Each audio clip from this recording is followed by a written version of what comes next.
This is WPTV Treasure Coast News. An old idea getting new life in Port St. Lucie. This evening, we examine a plan looking to put more police on the force. And the trash complaints piled up. Week after week of issues in Port St. Lucie. Tonight, the plan to catch up on garbage collection.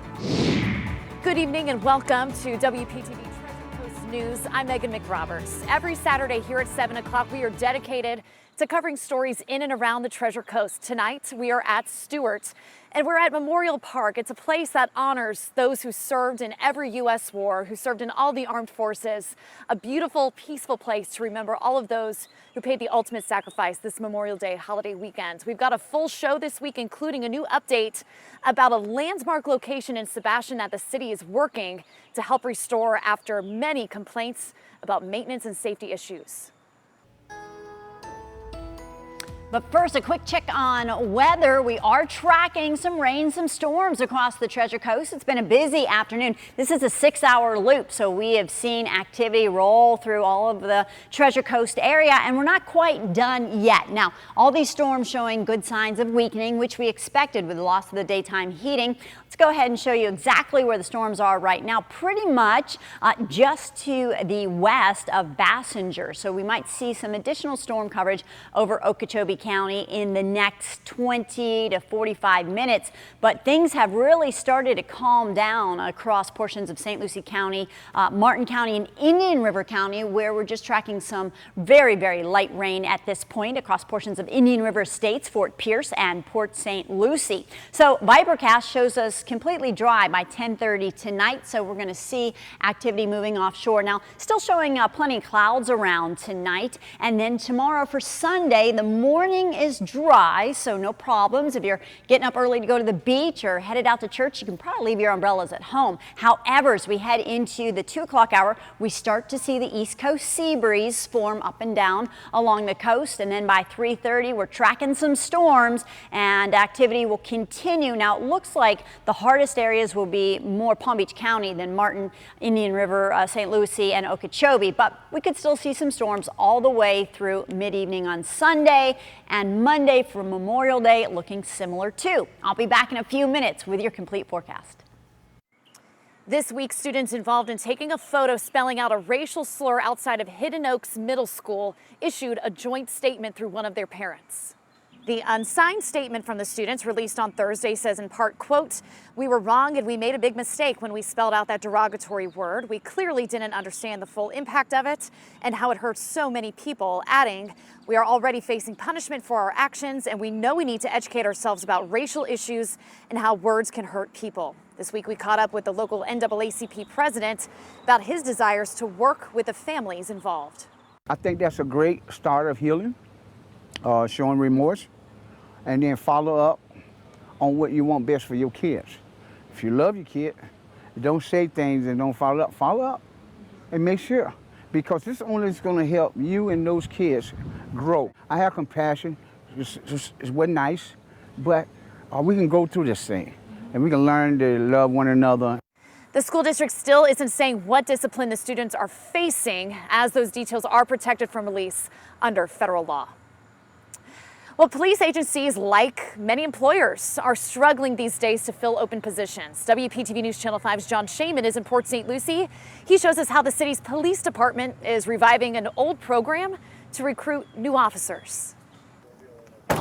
I'm the oldest of 4 siblings, so I've always had, kind of a serving attitude and a want to kind of help people and be there for those that need it. Louis Canito was recently sworn in to protect and serve the citizens of Port St. Lucie.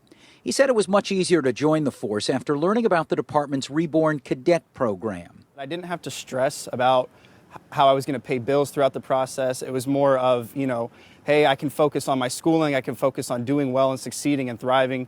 Cadets are put on the payroll while they're in the police academy, earning 95% of the starting salary. Port St. Lucie, like many other law enforcement agencies, looking to fill positions. Right now, they have 16 vacancies. In 1980, when we started, we were 16,000 residents with 9 police officers. Assistant Chief Richard Del Toro says the city's massive growth means a beefed up force with 270 plus sworn officers now, with a need for more. So once a cadet finishes the training program and passes the FDLE certification exam, Port St. Lucie does a second background check. We hope this is going to be a successful marriage, if you would say, for 25 to 30 years. So we really want to make sure that the person is meeting our needs and we're also meeting their needs from a career standpoint. Just leave me alone. We're going to get you the help you need. I just need you to put the knife down. For Officer Summer LaBarbera, it was a no-brainer to stick with PSL after a past internship here. The main thing is that you're going around the community and you're helping people. Port St. Lucie is still considered a young department, so is only now going through its first wave of retirements and attrition. And as its population continues to grow, the need to bring on new officers is paramount. You know, a supply and demand issue, so we're having to make those changes in order to stay competitive. Being, the best cadet that I could be, which would transition to me into being the best officer that I could be. John Shainman, WPTV, Treasure Coast News. As of this week, there will be temporarily no more recycling pickup in Port St. Lucie. The city is throwing all of its energy behind trash collection to play catch up after months of concerns. We're told in the meantime, residents can still take their recyclables to either the city's drop-off site located at Cameo and Crosstown or to the county landfill located on Glades Cutoff Road. Otherwise, recyclables will be treated as trash and collected together. City leaders say they're hoping to restore recycling services before September 5th. That's when the new waste contractor, FCC Environmental Services, will take over. That should then reduce the number of homes that are on each route. It should restore pickup to consistent levels, and people should be able to get their garbage picked up on their 2 service days. City leaders say they're directing Waste Pro to use this period of operational savings to help increase employee retention and offer incentives to stay on the job. Sophie Araklu, a junior at Martin County High School, is the Florida winner of the 14th annual Doodle for Google Award. Araklu's submission responded to the prompt, "I care about myself." In a written submission, she spoke about learning to care for oneself and accept help from those who love you. Now she's up for a $30,000 college scholarship and a $50,000 tech package for their school. Public voting runs from now until June 3rd. Now, exclusive Treasure Coast stories from our partners at TC Palm. Murder-suicide. It's an uncomfortable and emotional topic. But following 2 horrific local murder-suicides earlier this year, it's an issue TC Palm investigated to give better understanding and context around what's involved with these situations. Records show since 2018, 14 murder-suicides, resulting in 32 deaths, have happened in Indian River, St. Lucie, and Martin counties. These incidents involve domestic violence between partners or neighbors, elderly couples, parents killing their children then themselves, and family members murdering relatives before taking their own lives. Local experts say there are lasting impacts to these devastating events, leaving victims' family members and friends sad, confused, and grasping for answers. Local law enforcement explains these incidents aren't about who did it, but why, which is very complicated because murder-suicides tend to be the last resort for a hopeless person. Tykes and Teens CEO Eric Garza, who operates the mental health organization in Martin County, says it's often impossible to know when someone is at a very hopeless moment in their life. It is then when poor impulse control starts to set in. Anyone who needs mental health resources can contact 211 or call the National Suicide Prevention Lifeline at 1-800-273-8255. For more exclusive Treasure Coast content, visit tcpalm.com/premium. I'm Executive Editor Adam Neal for TC Palm. And we're still tracking some showers and storms on radar, although the last hour has shown weakening. So what's on tap for your Saturday evening? Plus, I'll have the rest of your Memorial Day weekend forecast coming up after the break. A Sebastian landmark may be saved, the plans moving forward for a local seafood spot, and the hurdles still left ahead. And many might soon breathe a sigh of relief, the manatee food source making a surprising comeback. This is WPTV Treasure Coast News. City leaders in Sebastian this week voted to spend $50,000 to make repairs to Krabby Bill's. You may know it. It's a beloved seafood market and landmark in the city, but Krabby Bill's long-term future in the city is still uncertain. It's located at Fisherman's Landing inside a near 100-year-old building. Krabby Bill's was brought into the building to support the city's vision for a working waterfront where they showcase the city's fishing history, and the market sells fresh fish caught by local fishermen. Under the lease, the city was supposed to maintain the outside of the building, and Krabby Bill's would take care of the inside maintenance. But an inspector found exterior repair and maintenance issues and structural issues, leading it to close off the scenic back deck. Employees say that's a selling point back there, and having it closed is hurting business. We have lost so much in the meanwhile. They hit us at the beginning of season. Some residents asked the city to cut Krabby Bill's a deal on their lease while work is underway. When Krabby Bill's lease is over in less than 2 years, there could be discussions surrounding whether much more extensive repairs, like replacing the roof, are worth a taxpayer burden, or if demolition might be the best option. We hate to say it, but hurricane season is around the corner, but it's also the same time of year we look cautiously out to the west to look for the presence of toxic algae. Right now, there are signs up at the Pahokee Marina and small signs in the water that the algae is returning. Congressman Brian Mast says Lake Okeechobee is about 40% covered with algae and sits at just over 12.5 feet. Right now, that level puts us at a decent place to minimize the risk for the need for discharges into our coasts because of lake levels. So those couple of things combined right now, we are in a better place this year than I'd say we were last year at this time. The congressman is optimistic that a new Water Resources Development Act, or WRDA bill, will be approved in Washington this summer. It has hundreds of millions of dollars for projects being built both north and south of Lake Okeechobee to store and clean water and minimize discharges to the coasts. Right now, there is a blue-green algae alert in Palm Beach County. The Florida Department of Health in Palm Beach County says samples were taken last week, and they show the presence of algae near the Lake Okeechobee Pahokee Marina, as well as the C-51 canal. The department is warning you to use caution in and around the area. Health leaders say drinking water is not affected in any way. As we tackle the threat of toxic algae blooms, we move to an animal greatly affected by them, Florida's manatees. And this week, a big donation came in from an unlikely place that's hoping this big boost will do its part to save the Florida icon. Rob Hale is the owner of the Boston Celtics. He and his wife, Karen, have a home in Naples and are lovers of manatees, because who isn't? They just donated $2 million, $1 million for the Fish and Wildlife Foundation of Florida, another $1 million for the Save the Manatee Club. We asked him why someone from Massachusetts would give such a big chunk of money for groups here in Florida. When you look at these beautiful, majestic, loving animals, and you see that, through no fault of their own, they're being decimated because the food they eat is being killed by our wastewater, it breaks your heart. The money will go towards efforts to replant seagrass at 6 sites in the Indian River Lagoon. Another good sign of things to come for Florida's manatees, seagrass is finally seeming to be making a comeback in our local waterways. Last year, a record number of manatees died, partly due to a lack of seagrasses in places like the Indian River Lagoon. Thanks to the efforts of state leaders and multiple organizations, the seagrass is growing again. According to FWC, more than 500 manatees have died so far this year. Officials are hoping the introduction of new seagrass beds will help prevent more deaths. An incredible sight right off our coastline, a spear fisherwoman named Julie Higgs captured a rare marine mammal.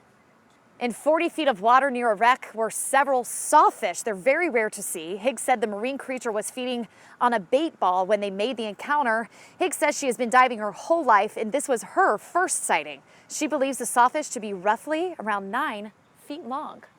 Home prices on the Treasure Coast are soaring into new territory. Our news partners at TC Palm say prices in Martin County have surpassed $600,000. That's a nearly 20% bump from January to April, according to the Florida Realtors Association. Prices rose almost 8% in Indian River and St. Lucie counties. Big plans for part of the Treasure Coast. St. Lucie County is breaking ground on its biggest building to date. The South Florida Logistics Center, 95, will mainly be distribution space. It's more than 1 million square feet. The cost of property is expensive, so St. Lucie County has a lot of property and a growing workforce and population. So this is the epicenter of new growth occurring here, not only in South Florida, but Florida in general. The 2-building complex will help create a regional jobs corridor along I-95 and Kings Highway in Fort Pierce. The multi-million-dollar investment project is slated to be done early next year. And that's not the only expansion happening in St. Lucie County. Access to health care is expanding in Port St. Lucie. Palm Beach Health Network will soon break ground on a 54-bed hospital in the city. The facility will offer specialized surgeries, including orthopedic, spine, and cardiac. The hospital is expected to open in 2024. And thank you, Megan. Switching gears to weather, we are happy to say that the storms are winding down across the Treasure Coast, losing a lot of that punch they had with the daytime heating. So now just some very, very light stratiform rain across portions of St. Lucie County, Martin County. Now, as we take a look at Okeechobee County, you notice still some activity around Lake Placid in Highlands County, and this is slowly drifting to the east. So there is a chance there could be some more showers moving through, some stronger storms to our north, moving into Osceola County, and as we zoom in there, just some light rain across Lake Okeechobee too. So for the remainder of your night, I'm not expecting widespread storms, but maybe take an umbrella just to be on the safe side. Well, we started the day here in Jensen Beach with gorgeous sunshine. A lot of folks out there enjoying the beach, but then the clouds rolling in late afternoon. Didn't see any rain on the camera lens there, and here's what we have right now, kind of a neat juxtaposition between the dark clouds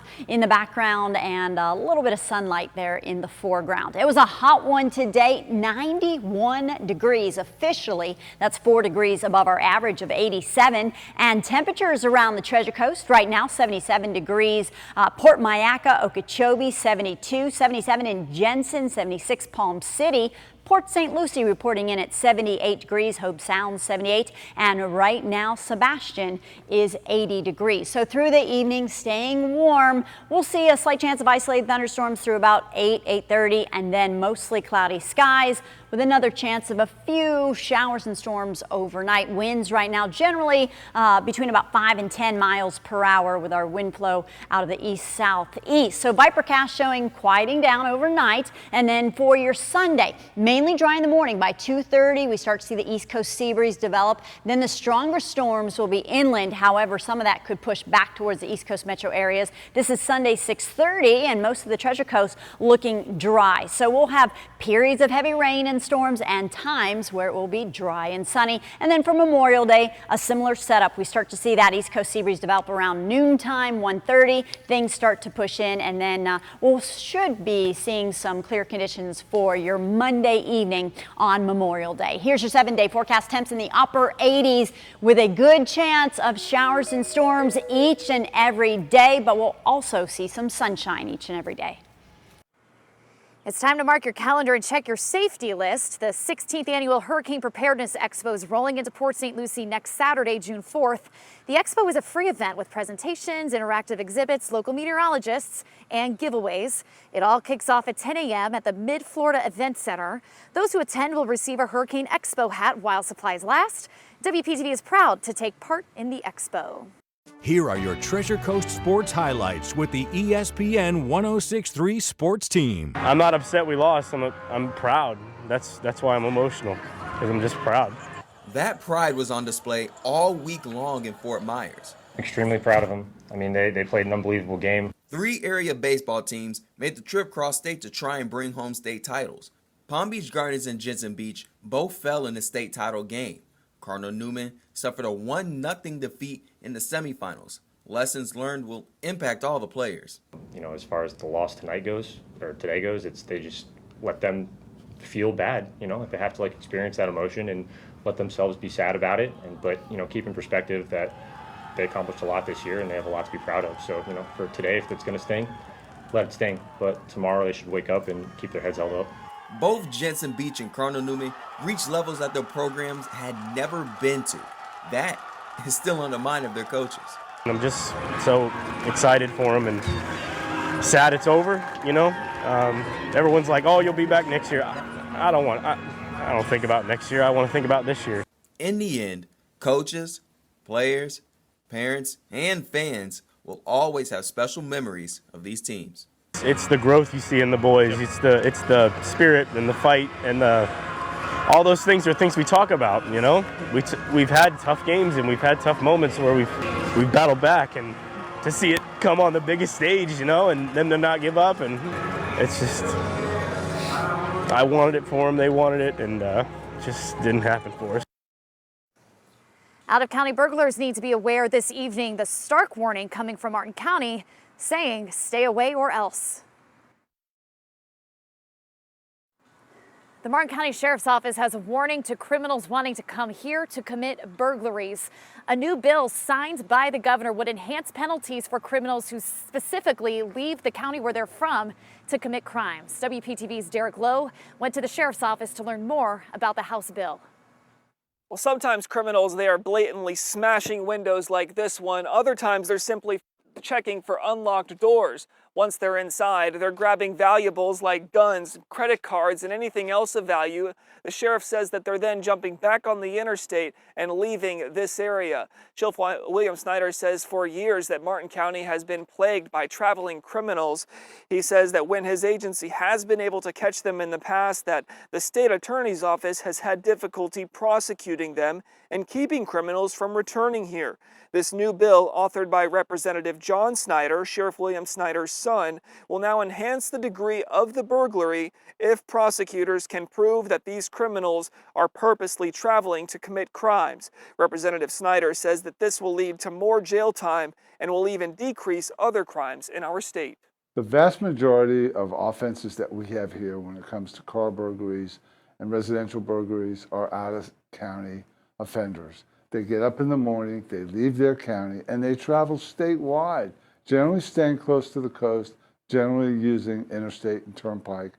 The bill takes effect this year on October 1st. Representative Snyder says that he's been working with his father and other law enforcement agencies across the state for the past 2 years, hoping to make this bill a reality. In Martin County, I'm Derek Lowe, WPTV, News Channel 5. A drug trafficking operation in Indian River County has netted at least 20 arrests. Operation Weeping Willow is the result of 2 years of undercover work and surveillance. TC Palm says more than a dozen people were arrested after agents searched homes and neighborhoods off Willow Street. Deputies seized cocaine, meth, and marijuana. The Indian River Sheriff's Office says the leader of the drug ring is Heriberto Gomez. They arrested him in March. He's facing nearly 60 charges. The Stewart Police Department is warning people of a scam. They say imposters are calling people's homes, claiming to either be Sergeant Garcia or Lieutenant Mills from the Stewart Police Department. They are demanding cash for what they say is an outstanding warrant in their name. Stewart PD says they would never call you and demand money over the phone. If you get a call like this, hang up immediately. Work to put up new speed limit signs in Port St. Lucie is almost halfway done. More than 1,100 signs will be up by September. Police warn until the project is finished, drivers might see conflicting signs on the same road. When in doubt, though, they say follow the lowest posted speed limit.